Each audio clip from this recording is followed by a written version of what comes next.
Mateus, capítulo de número 5, versículos de número 1 até o versículo de número 6. Diz assim: vendo as multidões, Jesus subiu ao monte e se assentou. Seus discípulos aproximaram-se dele e ele começou a ensiná-los, dizendo: bem-aventurados pobres de espírito, pois deles é o reino dos céus. Bem-aventurados os que choram, pois serão consolados. Bem-aventurados os humildes, pois eles receberão a terra por herança. Bem-aventurados os que têm fome e sede de justiça, pois serão fartos, satisfeitos. Bem-aventurados os misericordiosos. E aí vamos até o versículo 12, irmãos, para ler toda essa bem-aventurança. Mas hoje a gente vai só trazer a exposição até o versículo 6. Bem-aventurados os misericordiosos, pois obterão misericórdia. Bem-aventurados os puros de coração, pois verão a Deus. Bem-aventurados os pacificadores, pois serão chamados filhos de Deus. Bem-aventurados os perseguidos por causa da justiça, pois deles é o reino dos céus. Bem-aventurados serão vocês, quando por minha causa os insultarem, os perseguirem e levantarem todo tipo de calúnia contra vocês.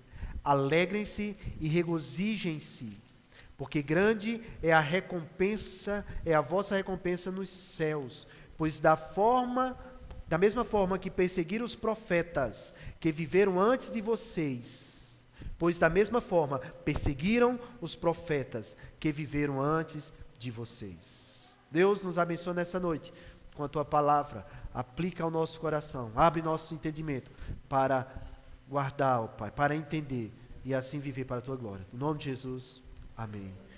Irmãos, esse é um texto muito conhecido por nós cristãos.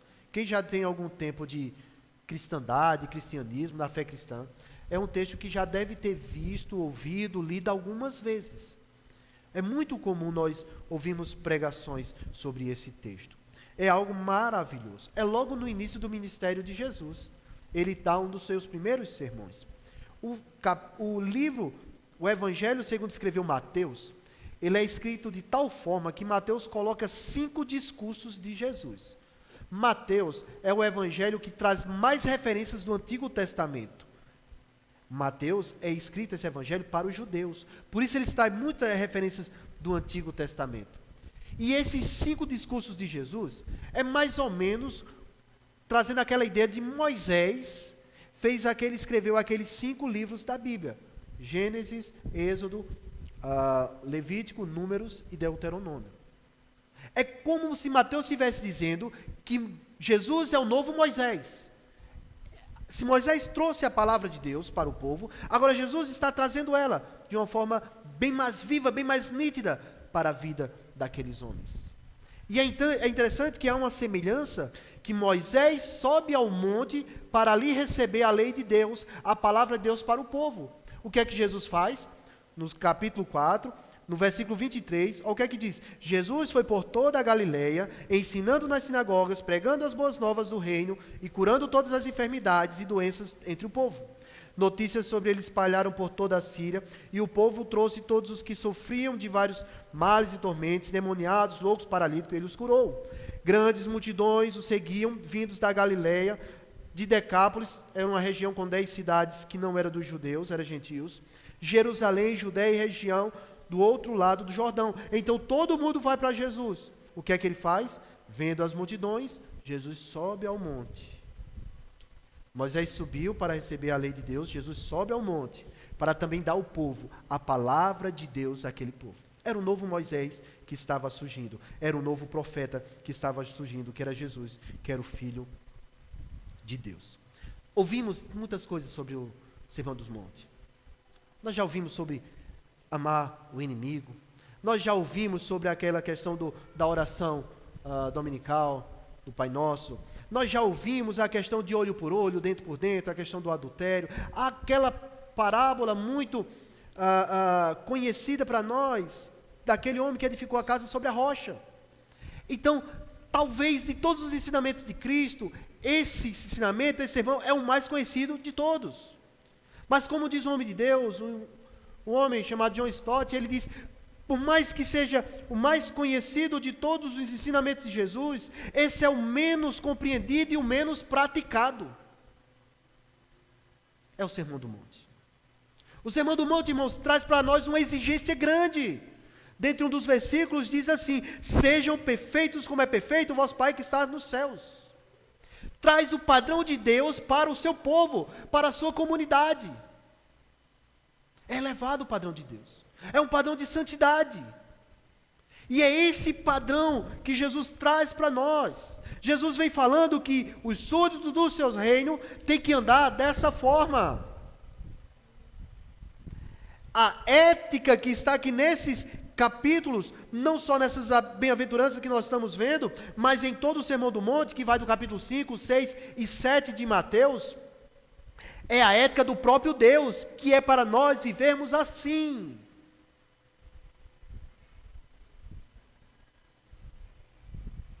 Agora é interessante, irmãos, que nós vamos caminhar por esses versículos, esses textos, ao longo dessas próximas semanas, e nós vamos ver algo que vai nos chocar, vai trazer dor e até certo ponto desespero para nós.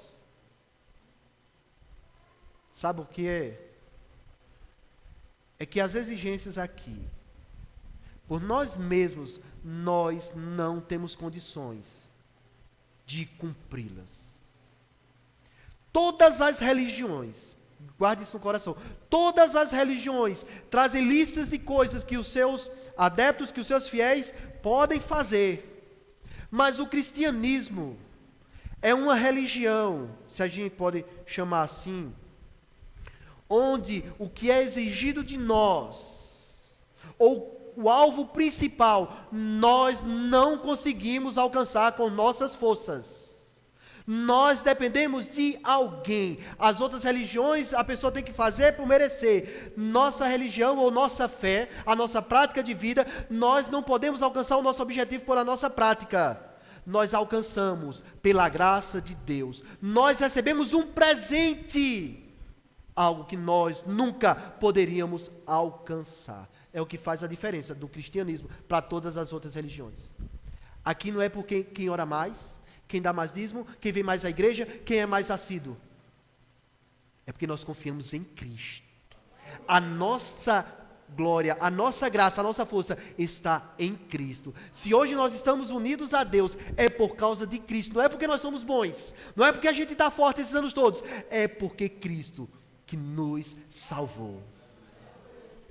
A fé, irmãos, não é isso que tem que ser pregado por aí, como ter fé na fé. A gente, às vezes a gente até fala para as pessoas, né? Tenha fé. Irmãos, ter fé não adianta muita coisa não, para ser salvo não. A nossa salvação só é certeza por causa de Cristo. E o que é a fé? É você estendendo a mão para segurar a mão de Cristo. Mas é Ele que nos dá a salvação. Não é porque a nossa fé é grande, é porque Ele morreu no meu e no seu lugar. E a gente recebeu esse presente dele. O que é exigido aqui, nesses 3 capítulos de Mateus, é algo que está além da nossa capacidade. Mas como nós podemos fazer? Com a graça de Deus. Sempre foi assim. É a graça que nos sustenta. Se você está de pé na presença do Senhor, é a graça de Deus. Não é porque você é forte, não é porque eu sou forte. É a graça de Deus que nos sustentou até hoje. E há de sustentar até aquele bendito dia. É Ele que nos sustenta. Jesus e com Ele o Novo Testamento exigem algo humanamente impossível para nós fazermos. Mas por que o Senhor faz isso? Para que fique revelado que a partir de nós próprios, nós não temos nada e nós não podemos nada. Dependemos totalmente de Deus. Vamos entrar agora no nosso texto.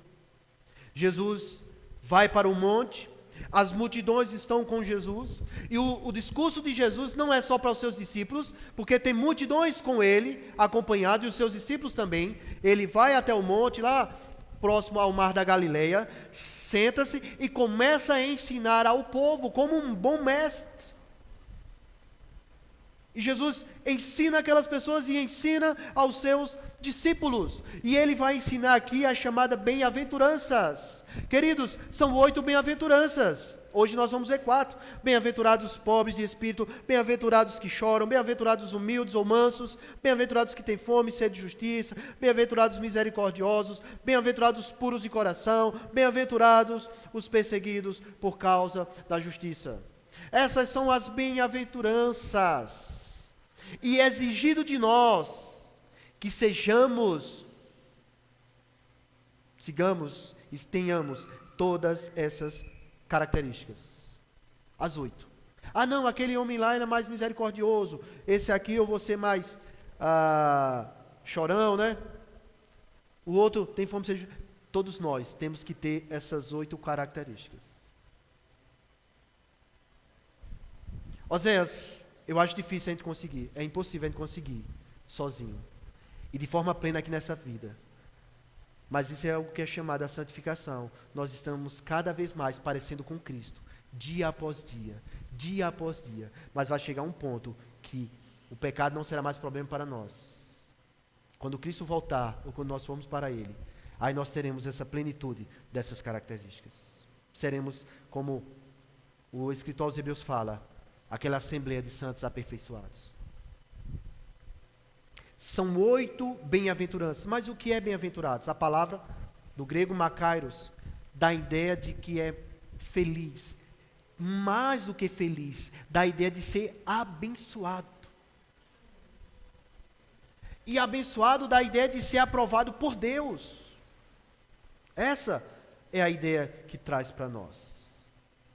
E Jesus começa a ensinar aquela multidão, aquelas pessoas, e ele diz: olha, mas que feliz ou abençoados, bem-aventurados são o que, irmãos? Pobres de espírito, porque deles é o reino dos céus. Irmãos, essa ideia aqui de ser pobre de espírito não está com essa ideia que a gente tem por aí. Quando uma pessoa é vazia, ou arrogante, ou não se importa com os outros, a gente diz: mas pia, esse é pobre do espírito, não é? Quando a pessoa não tem desdém com as outras, não tem nada com nada, esse é pobre do espírito. Não, mas essa não é a ideia. A ideia aqui de pobre no espírito é alguém que é humilde, que se esvaziou de si mesmo, se despojou de si mesmo, e de que precisa de Deus.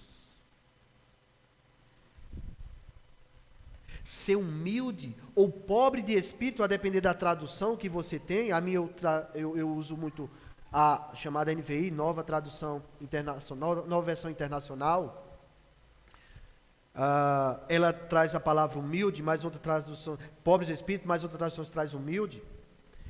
É a ideia de reconhecer a sua pobreza espiritual, a sua falência espiritual diante de Deus. Queridos, sabe o que nós merecemos de Deus? A ira santa dele. Nós não merecemos nada de Deus. Adão vivia em plena santidade diante de Deus, santo, sem pecado. Mas um dia ele e Eva foram enganados pela serpente e preferiram dar ouvido à voz da serpente do que dar ouvido à voz de Deus. Deus disse: no dia que vocês comerem dessa fruta, do fruto dessa árvore, vocês irão morrer. A serpente disse: não, vocês não vão morrer, vocês vão ser iguais a Deus. Eles preferiram ouvir a voz do diabo do que a voz de Deus. Qual foi o fim deles? Perda da condição que tinha de estar diante de Deus e foram expulsos do paraíso. Um pecado. Pergunto a você, pergunto a mim: você já pecou uma vez na vida? Se a gente tivesse pecado só uma vez hoje, já estava bom. Hoje a gente já pecou mais. Eu gosto muito de usar a expressão que o presbítero Jefferson usa. Diz que alguém na Santa Ceia chegou e disse: ufa, essa semana eu passei sem pecar. Pecou de novo, porque mentiu. Nós pecamos direto, irmãos, pelos pensamentos. A gente passa aí acima da velocidade permitida na rua. A gente reclama com alguém, a gente está sendo abençoado na igreja. Aí tem um menino ali igual o meu, está fazendo barulho, a gente já fica com raiva. A gente sai na bênção do culto, alguém pisa no pé da gente, tropeça, a gente fica com raiva. É ou não é? A gente está na paz sendo abençoado, toca um zap do trabalho, a gente fica com raiva. A gente peca direto, irmãos. Um pecado tirou Adão da presença de Deus.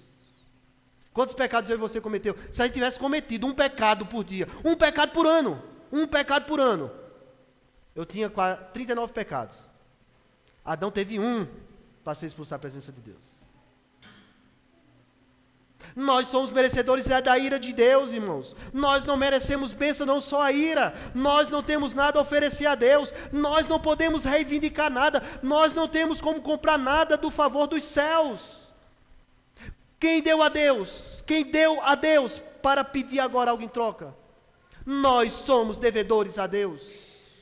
E quando a Bíblia diz que nós devemos ser pobres de espírito, está dizendo que nós devemos reconhecer a nossa condição de devedores e dependentes total e exclusivamente de Deus. Esvaziando de si mesmo e dizer: Senhor, eu preciso de Ti. Isso é bem exemplificado, queridos, naquilo que Jesus fala, naquela parábola do publicano e do fariseu. Queridos, quem era o fariseu e quem era o publicano? Antes da gente entrar no texto, o texto está em Lucas capítulo 18, versículo de 9 a 14. O fariseu era um religioso da época, que as pessoas o tinham como santo. Entre os judeus tinha a ideia o seguinte: se alguém merece o céu, esse é um fariseu. Hoje em dia a gente usa o termo fariseu como cabe, não vale nada, né? Eu não sei se os irmãos conhecem pessoas, mas no meu ambiente de trabalho o pessoal fala assim: esse fariseu. Sabe? Quando o caba não vale nada, chama o caba de fariseu, né? Mas o fariseu, irmãos, na época de Jesus, eram pessoas respeitadíssimas, zelosas pela lei de Deus. Só que o zelo dele foi tão grande que eles esqueceram da lei de Deus e começou a olhar para as tradições dele. E esqueceu da palavra de Deus e começou a viver a religião deles. O fariseu era alguém tido como alguém santo.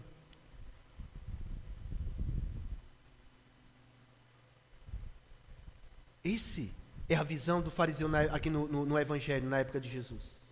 Era alguém respeitado pelas pessoas. Só para ter ideia, quando Jerusalém foi destruída, em 586 a.C., e o povo foi deportado, foi levado como cativo, preso para a Babilônia, e quando esse povo retorna à terra deles, 70 anos depois, com o tempo vão surgindo esse grupo de fariseus, esse grupo chamado fariseus, porque o povo não podia adorar no templo, porque não tinha mais templo, e eles se reuniram e fundaram as chamadas sinagogas, que nós vemos no Novo Testamento.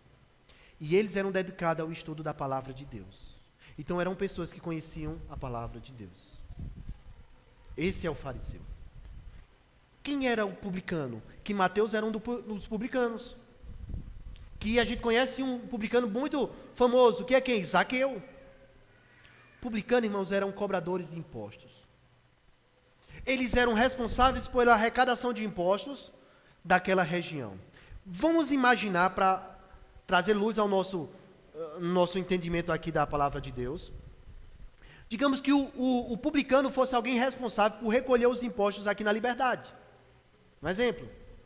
Digamos que os impostos aqui na Liberdade desse em torno de 1 milhão para ser recolhido para o governo. Um exemplo.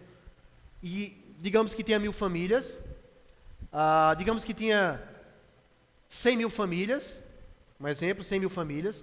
Então, cada família teria que dar R$10.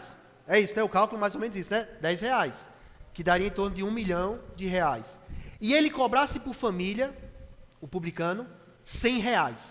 Ele estava explorando, sim ou não, irmãos? Claro que ele estava explorando. O publicano explorava o povo. O publicano fazia isso com os judeus. E os judeus os tinham como ladrão. Por isso que Jesus é todas as vezes que está com os publicanos ou prostituta, o pessoal olha para Jesus atravessado. Olha, teu mestre come com os publicanos. Essa é a visão do publicano, gente. tido como ladrão. Fariseu, homem santo. Publicano, um ladrão. Jesus contou uma parábola. Nós estamos falando de quê? Pobre de espírito, mostra que não depende de si mesmo, que se esvaziou, que está humilde, depende totalmente de Deus. Lucas capítulo 18, versículo de 9 a 14, o que é que diz? Propôs essa parábola a alguns dos que confiavam em si mesmos, por se considerarem justos, e desprezavam os outros. Aí Jesus disse, 2 homens subiram ao templo, com o propósito de orar. Um, fariseu, e o outro, publicano. Fariseu, tido como homem santo, publicano, tido como ladrão. O fariseu, posto em pé, orava de si para si. Dessa forma, ó Deus, graças te dou, porque não sou como os demais homens, roubadores, injustos, adúlteros, nem ainda como este publicano. O fariseu olhava para si mesmo, estava se exaltando, cheio de si, e achava que era merecedor de Deus, é como se Deus devesse a ele. Aí ele diz, jejum 2 vezes por semana, dou o dízimo de tudo o que ganho. O fariseu queria que Deus é que reconhecesse que era bom, dissesse só, parabéns, você é o melhor de todos. Aí Jesus diz, o publicano, estando de pé, de longe, nem ousava ainda levantar os olhos do céu, o publicano de cabeça baixa, mas batia no peito, dizendo, ó Deus, sê propício a mim, pecador. Senhor, eu sou pecador. E o fariseu, Senhor, obrigado, porque eu não sou como ele. Os fariseus, irmãos, chegavam a orar no dia, quando acordavam, diziam, Senhor, obrigado, porque eu não nasci gentil, porque eu não nasci mulher. Que eles consideravam a mulher como nada. Eles se achavam justos diante de Deus. Digo-vos que esse desceu justificado, o publicano, para a sua casa, e não aquele. Porque todo o que a si exalta será humilhado, mas o que se humilha será exaltado. O publicano se esvaziou, pobre de espírito, humilde de espírito, reconhecendo que dependia de Deus. Bem-aventurados são os pobres de espírito, porque deles é o reino dos céus. Esse pobre de espírito reconhece que sua total dependência está em Deus, depende de Deus. E é ele que depende de Deus que tem lugar nos céus, no reino de Deus. Sabe por quê, irmãos? Porque o reino dos céus não é recebido por merecimento, é recebido por graça, que o próprio Deus dá. A Bíblia conta uma história de uma pessoa também, que era cheia de si, mas não achava que dependia de Deus. Lembra do jovem rico? Mateus capítulo 19, versículo 16 a 26. Eis que alguém se aproximou de Jesus e perguntou, mestre, que farei de bom para ter a vida eterna? Respondeu-lhe Jesus, por que vocês me chamam de bom? Há somente um que é bom. Se você quer entrar na vida eterna, obedeça os mandamentos. Quais? Respondeu ele, Jesus disse, não matarás, não adulterarás, não furtarás, não darás falso testemunho, honra teu pai e tua mãe, e amarás o teu próximo como a ti mesmo. Agora é interessante, queridos, que Jesus cita a parte da lei que só fala do relacionamento dele, da pessoa para com o outro, da parte das relações interpessoais, não da parte da lei que fala da pessoa para com Deus. Lembra? Não terás outros deuses diante de mim, não tomarás o nome do teu Deus em vão, não farás imagem de escultura para ti, guarda o sábado. Esses são os 4 mandamentos voltados para Deus. Os outros são voltados para a relação do ser humano com o seu próximo. Jesus só usa esse lado da lei, do relacionamento. Disse o jovem, a tudo isso tenho obedecido, o que me falta ainda? Ele achava que as suas práticas de vida eram suficientes para entrar no reino dos céus, para entrar no reino de Deus. Era mais um que não estava vazio de si, estava achando que ele tinha condições. Jesus respondeu, quer ser perfeito? Vai e vende os seus bens e dê o dinheiro aos pobres, e você terá um tesouro no céu. Depois, vem e siga-me. O coração dele não estava em Deus. Ele não dependia de Deus. Ouvindo isso, o jovem afastou-se triste, porque tinha muitas riquezas. Jesus disse aos discípulos: digo-lhes a verdade, dificilmente um rico entrará no reino dos céus. E eu lhes digo ainda, é mais fácil passar um camelo pelo fundo de uma agulha do que um rico entrar no reino de Deus.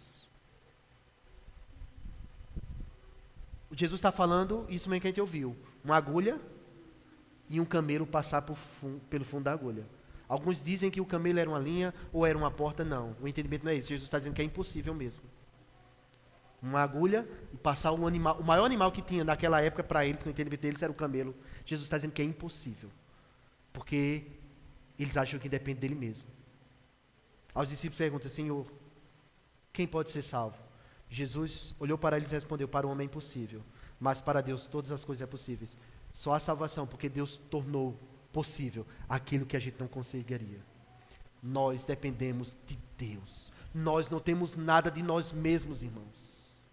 Bem-aventurado são os humildes, os pobres de espírito, porque deles é o reino dos céus. Nós temos que nos esvaziar.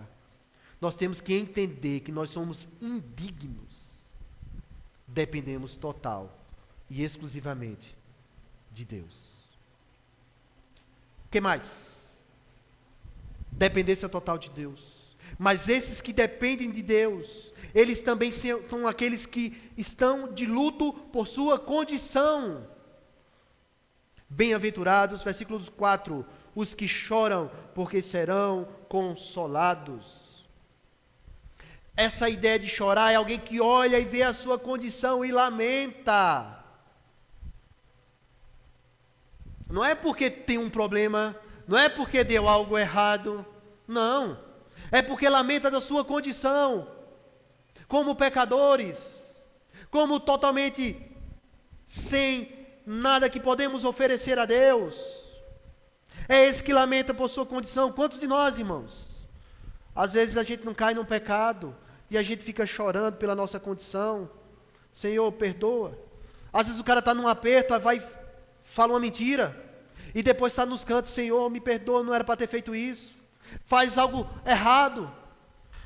Porque nós somos maus, a nossa natureza é pecadora. E se nós reconhecemos isso, irmãos, nós lamentamos e sofremos.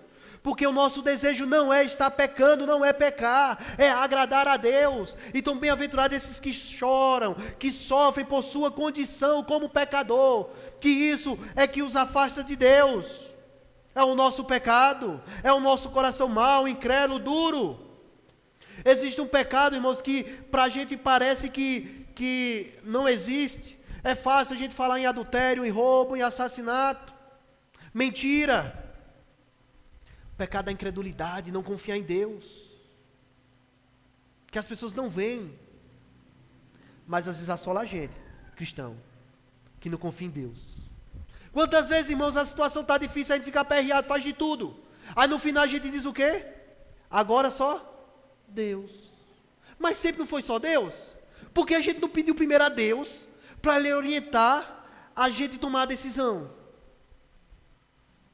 Não era melhor a gente primeiro confiar em Deus e esperar Ele mostrar uma luz, um caminho, alguém? Mas a gente às vezes não confia, não descansa, não entrega. Tem uma canção, e aqui a gente escuta direto nessa obra aqui, irmãos, todo dia é as mesmas canções, né? A gente passa, que diz assim: se o Senhor é o meu pastor, aquilo que eu não tenho, eu não preciso. Se Deus cuida de ti, é o teu pastor, se tem algo que você não tem, é porque você não precisa disso, porque Deus cuida de você. Nós devemos chorar por nossa condição de pecador, não por algo que a gente não tenha, mas sim por nossa condição diante de Deus, que é pecadora. A Bíblia fala de um homem que diante de Deus ele vê a condição dele, como ele é pecador. E ele sofre, ele chora. Ele pensa que vai morrer. Isaías, capítulo 6, versículo 5, fala que no ano em que o rei Uzias morreu, eu vi o Senhor sentado no alto e sublime trono, e exaltado, as abas da sua veste enchiam o templo. Acima deles estavam os serafins, cada um deles tinha 6 asas, com 2 cobriam o rosto, com 2 cobriam os pés, com 2 voavam. Olha a cena que Isaías viu.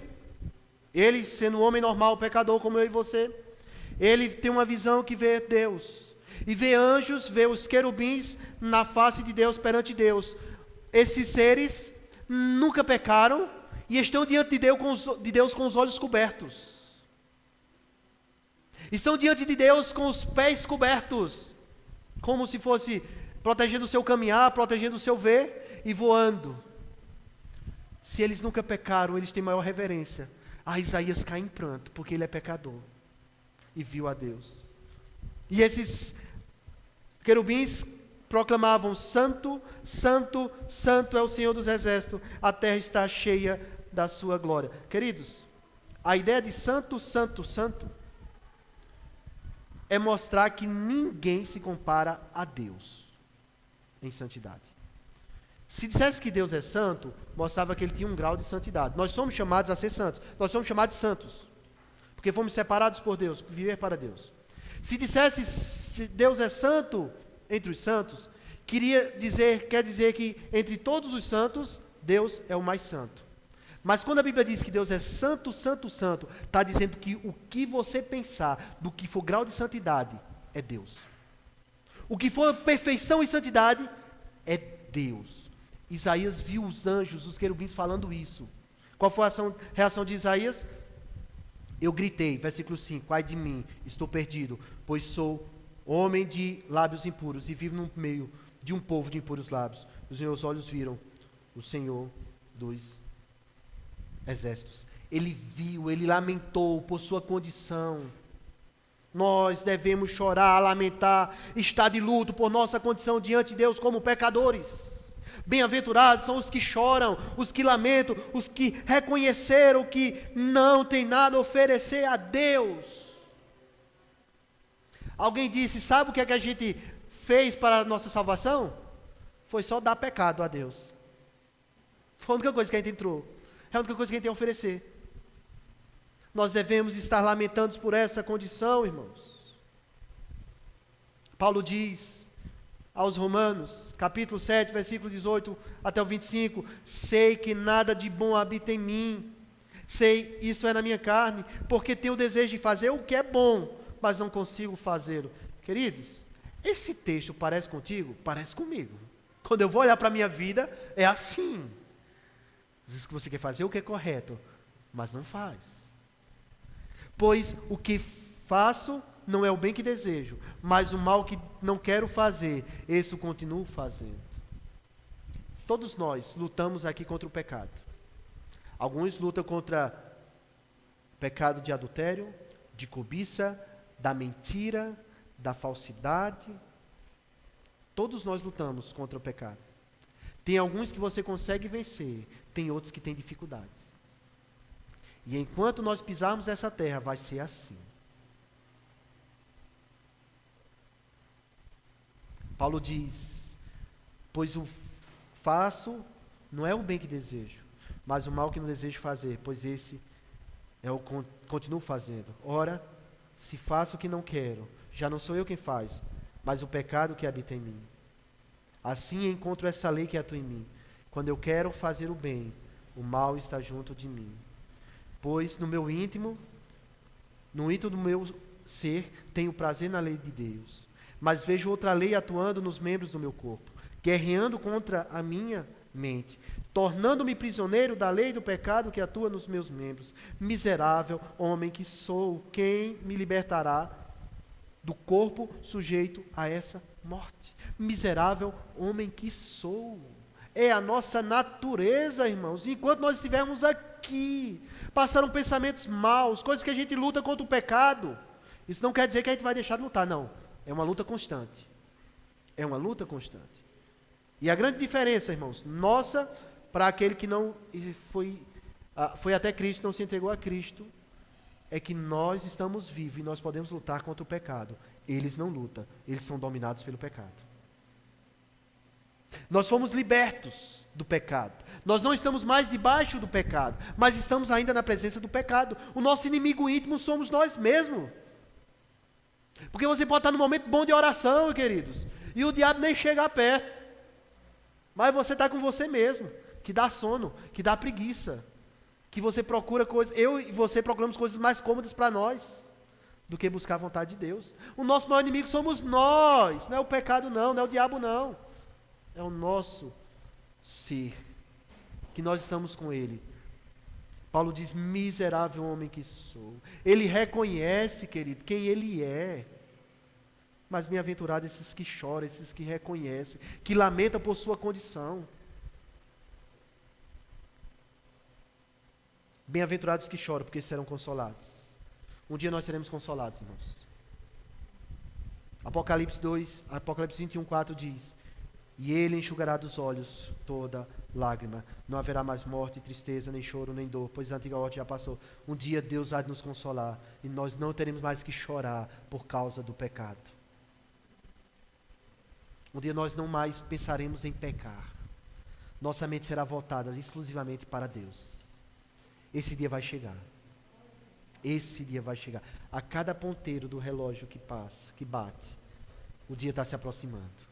Nós não sabemos quando, mas um dia Ele mesmo vai enxugar dos olhos toda lágrima. Bem-aventurado o que é pobre de espírito. Ele se esvaziou, ele é humilde. Bem-aventurados que choram, ele reconheceu a sua condição. Bem-aventurado os mansos, ou bem-aventurados os humildes, pois eles hão de herdar, eles herdarão a terra. A mansidão é a humildade, é exigida de nós. Se a gente está falando de pobre de espírito, de chorar, estava algo voltado para Deus, agora a gente vê assim, algo meio que voltado para a nossa atuação, a nossa vida para com o próximo, a mansidão para com os outros. Nos dá a ideia de gentileza, de humildade na nossa relação com o próximo. A mansidão é a essência, irmãos. Em essência, ela é a verdadeira visão que nós temos de nós mesmos e que expressa na atitude e na conduta correta para com os outros.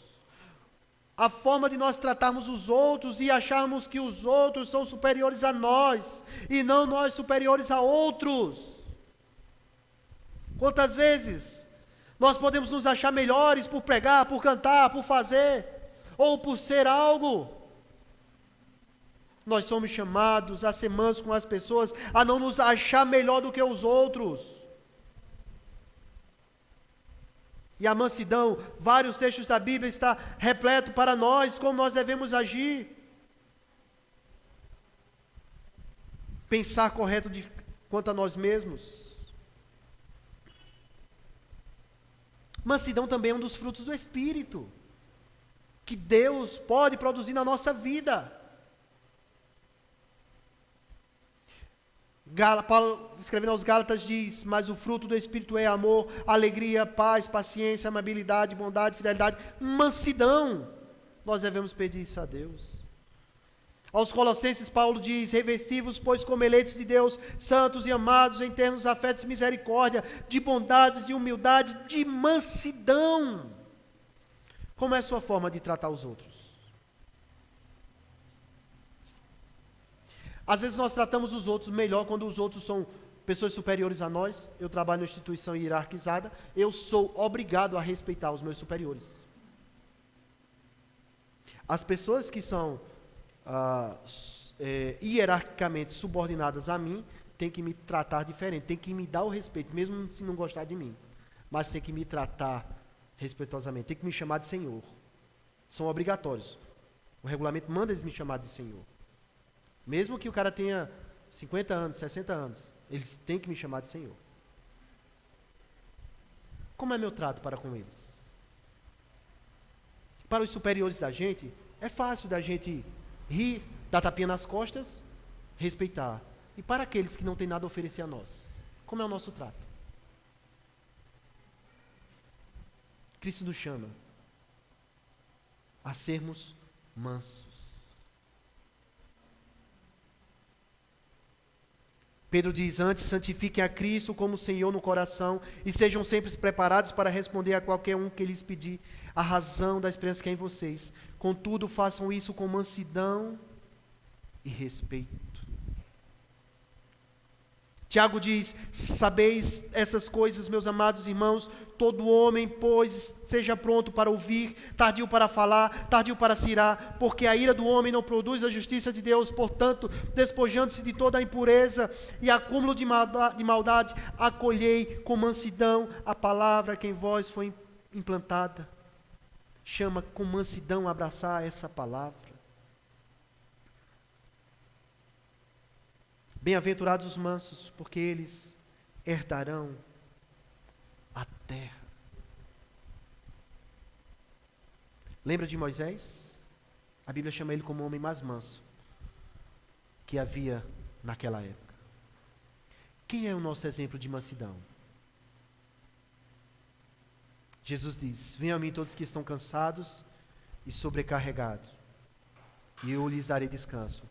Tomem sobre vós o meu jugo e aprendam de mim, pois sou manso e humilde de coração. Quem é o padrão da gente a ser seguido? Jesus. Bem-aventurados mansos. Gente, no mundo, os fortes, os valentes, até os arrogantes, são aqueles que vencem. Mas no meio do povo de Deus, são os mansos que tenham a terra, que são bem-aventurados. Somos chamados para ser esse povo manso, que é capaz de suportar. E como Jesus falou, se alguém chamar você para caminhar 1 milha, caminha com ele 2. Se alguém lhe ferir a face, oferece-lhe a outra. Nós somos chamados para ser assim. Agindo assim, nós seremos o que, irmãos? Bem-aventurados. A nossa natureza, irmãos, exige de nós, cobra de nós, faz com que nós, quando somos afrontados, a gente revide e se vingue. É a nossa natureza. Jesus nos chama para sermos humildes, mansos, porque assim seremos bem-aventurados.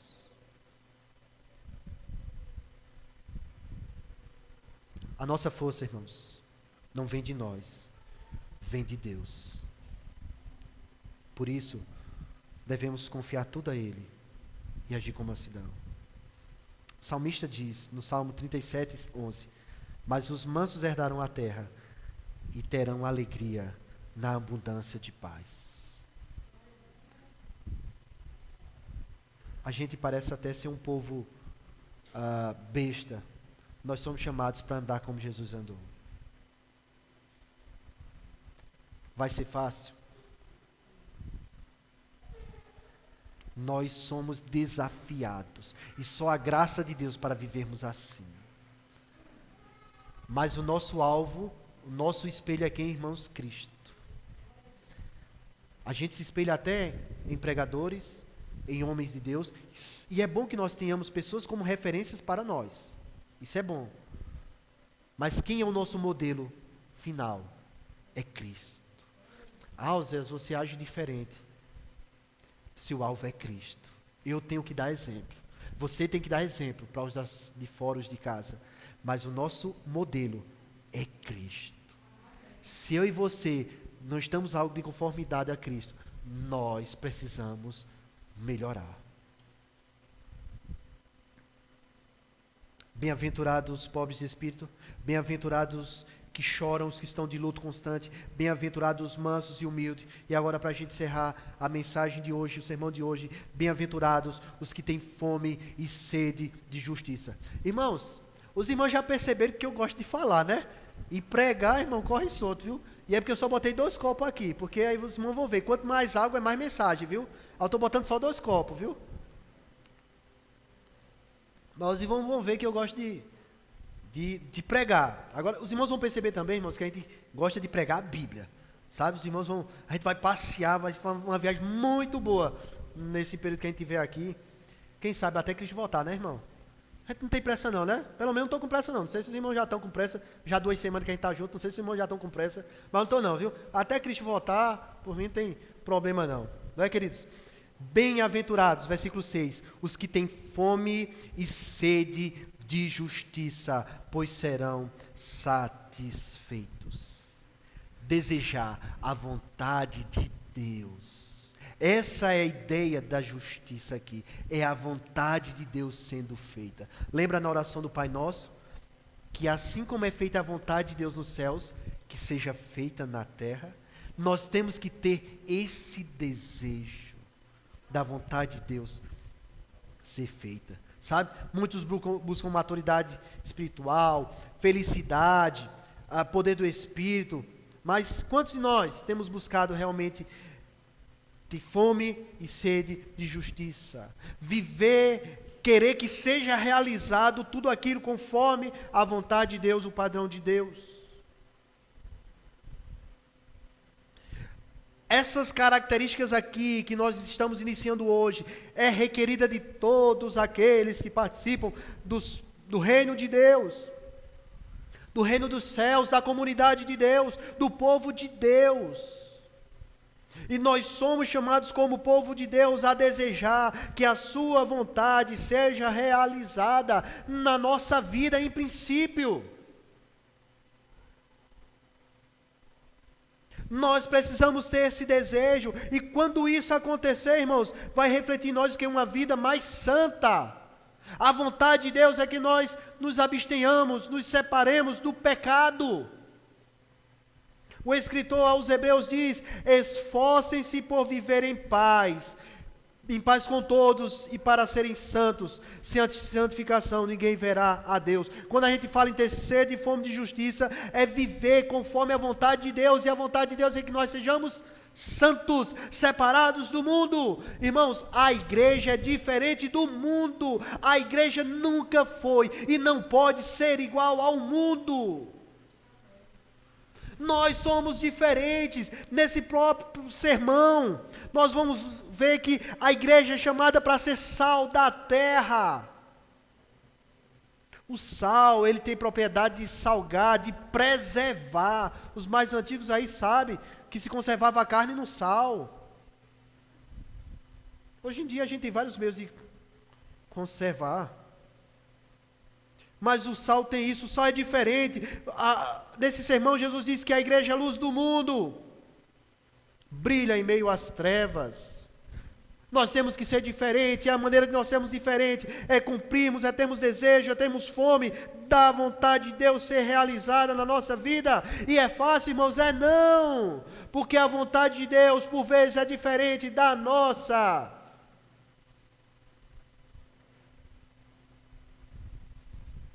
Nós queremos algo que nos seja confortável, que traga satisfação. Mas nós podemos confiar na palavra de Deus, porque a vontade de Deus, irmãos, é boa, ela é agradável, ela é perfeita. E nós só podemos entender isso e confiarmos em Deus. Porque não dá para imaginar quando a gente perde alguém da família, quando alguém está desempregado, quando acontece uma tragédia. Entender que isso de alguma forma vai ser bom para a gente. Entender que a vontade de Deus é boa. Não é fácil. Nós temos que confiar em Deus. Nós temos que ter fome e sede de justiça. Que a vontade de Deus seja realizada na nossa vida.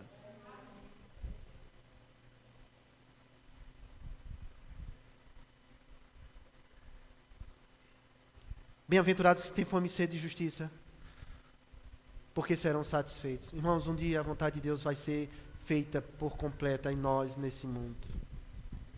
Pedro diz: todavia, de acordo com a sua promessa, esperamos novos céus e nova terra, onde habita justiça.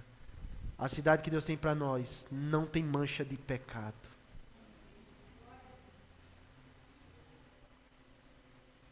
Somos chamados a sermos pobres de espírito, a lamentarmos por nossa condição, chorarmos, por sermos humildes ou mansos, e para desejar ardentemente a vontade de Deus. Vai ser fácil? Não. Mas a igreja é diferente do mundo. O padrão que Jesus exige de nós, irmãos, é diferente do padrão que o mundo tem. Vá aprendendo, que você vai escutar muito aqui. O kit do cristão é uma cruz. Quem quiser me seguir, deve cada dia negar a si mesmo, tomar a sua cruz e me seguir. A ideia de morrer para o mundo, viver para Cristo. O kit do cristão é uma cruz, morrendo para o mundo, é negar a si mesmo, é andar por um caminho estreito e passar numa porta apertada. Essa é a senda do cristão. Olha, a vida toda, irmãos, não se preocupe, vai ser essa, viu? Não estou enganando ninguém, viu, irmão? Não estou enganando ninguém, viu? Para ninguém aqui depois dizer, eita, eu comprei a passagem errada, era melhor o negócio. A vida do cristão vai ser assim. Zé, depois que eu aceitei a Cristo, a coisa piorou, e vai piorar mesmo. Porque antes a gente andava segundo o curso do mundo, segundo a vontade de Satanás, da carne. Hoje nós temos como inimigo Satanás, o mundo e a nossa carne. É ou não é? As coisas vão ficar mais difíceis. Pode ter certeza, irmãos. Pode ter certeza. Cruz, renúncia, caminho estreito, porta apertada. Mas um dia, como diz o texto que Paulo escreve, se com ele nós sofremos, com ele reinaremos. Um dia estaremos no seu descanso. Um dia essas bem-aventuranças serão realidades na nossa vida, de forma completa. Para encerrar, irmãos, essa exposição dessa primeira parte das bem-aventuranças, e aqui a gente inicia esse ciclo, nós vamos ver coisas que vão nos machucar, que vão nos quebrar. Jesus fala cada coisa aqui nesse sermão, irmãos, que vão nos quebrar, que vão nos desafiar, porque o objetivo aqui é cada vez mais parecer com Cristo. Essa é a vontade de Deus, é que Cristo seja impresso na nossa vida, para que as pessoas vejam Cristo viver em nós.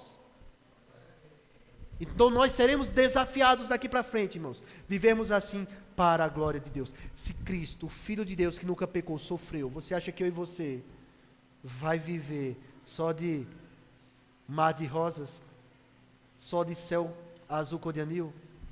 Nós iremos sofrer também, porque esse é o nosso caminho. Essas bem-aventuranças nós iniciamos hoje. E para encerrar, algumas aplicações que nós vimos aqui, e eu queria deixar bem claro para vocês, para nós. Primeiro, irmãos, nós não temos condições, através dos nossos esforços, através das nossas forças, através dos nossos méritos, de ser bem-aventurado, de conseguir ser como é exigido de nós. Sem uma ajuda externa, jamais seremos assim. O Evangelho de Cristo para nós, o Evangelho, irmãos, é um presente de Deus para nós. Não é algo que nós fazemos para Ele, mas é algo que Ele fez em nós. Esse é o Evangelho. E porque Ele fez em nós, nós devemos confiar nele, para Ele nos dar graça, para nós cumprirmos a vontade dEle. Então eu e você não tem mérito. Eu e você não tem força, não consegue sozinho, por nossas capacidades, fazer isso. Isso é a primeira coisa que nós devemos guardar. A segunda coisa, mas isso continua sendo exigido de nós, essa perfeição, andar assim, sim. Então, devemos confiar em Deus para vivermos assim. É Ele que vai derramar graça, é Ele que vai estar com você, é o Espírito Santo que vai estar te santificando, te ajudando a viver assim, a sendo pobre de espírito, a chorando, a sendo manso, a tendo fome e sede de justiça. Confiemos nele, que Ele tem essas fontes para nós. Por último, por mais que a gente saiba que não conseguiremos por nossas forças, que devemos confiar em Deus, cabe a nós, é nosso dever, buscar viver assim para a glória dEle. Não porque se nós vivemos assim seremos mais abençoados, não porque nós estamos querendo merecer favor de Deus, não. É porque nós queremos viver de acordo com a vontade de Deus, e a vontade de Deus é essa para nós. Nós amamos a Deus, nós amamos a Cristo, e queremos que a vontade dEle seja realizada na nossa vida. Amém, irmãos? Vamos ficar de pé e vamos orar.